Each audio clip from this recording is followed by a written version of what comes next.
evening, I'm Hannah Bueller. Leading off our top stories at 5:30, another day brings another record in the price we're paying at the pump. AAA says gas prices shot up another 8 cents a gallon overnight right here in western New York. The average here is now $4.49 a gallon. That is an all-time record there. The statewide average is a record high of $4.62. Some relief is coming soon. The suspension of state and county gas taxes go into effect June 1st. Governor Kathy Hochul will share a stage with the two men who hope to defeat her next month. The governor's re-election campaign says she will debate both Jumaane Williams and Tom Suozzi ahead of the Democratic primary. Debates are scheduled for June 7th and 16th. The primary in the race for governor, June 28th. A bloodhound is being praised for finding a missing boy. Canine Liberty with the Niagara County Sheriff's Office found an 8-year-old who was reporting missing in Lewiston. Deputies say Liberty found him in some bushes. The boy is fine and back with his parents tonight. Here's your 1 o'clock forecast, folks. It's nice out there. You might want to have that wine outside. Make sure to stay hydrated, though. It's dry with low humidity temps near 80. But those temps are going to come to an end. I'll show you when the rain returns with a 7-day.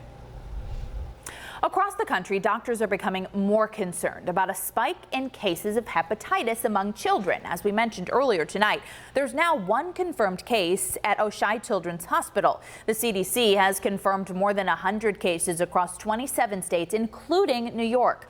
5 of these children have died. Experts say they are telling parents to keep an eye out for symptoms in their children. And joining me now tonight is Dr. Donald Pickard. He works at Mercy Hospital's pediatric department. Dr. Pickard, thanks so much for being here with us. There's a lot of concerns about this outbreak, so just how unusual is it? Well, I think it is still very unusual. I don't know that it's necessarily something for parents to be losing any sleep over at night. Relatively speaking, there are still a very small number of cases worldwide, although the number is increasing. I don't think that this is something that certainly as a pediatrician and a parent, I'm going to be losing any sleep over. I think there's lots of more important things that we as parents should be worried about as summer approaches, as far as what, harms or can make kids sick than this.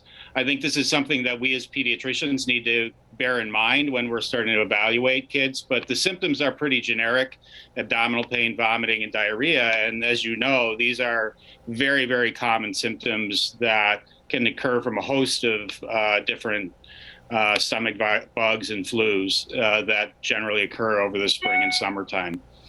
Dr. So, yeah. Pickard, I'm sorry for mispronouncing your name when we first started here. What should parents do then immediately if their child starts to exhibit some of those symptoms and maybe contracts this virus? Well, first of all, we're not entirely sure it's even necessarily caused by a virus. We believe it's probably associated with a virus called adenovirus 41. Again, these are very common viruses. I think first and foremost, we would ask that you have supportive care for your kid and make sure that they stay hydrated. The vast majority of kids, given Pedialyte and other appropriate electrolyte solutions, are going to get through these illnesses all on their own.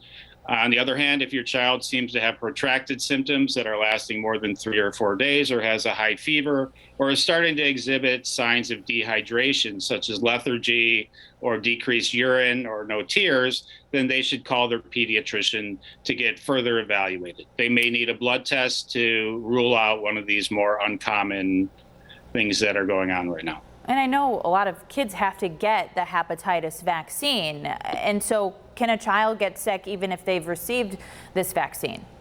They can. I think it's important to understand that hepatitis is a general term that simply means an inflammation of the liver, which is what we're essentially dealing with right now.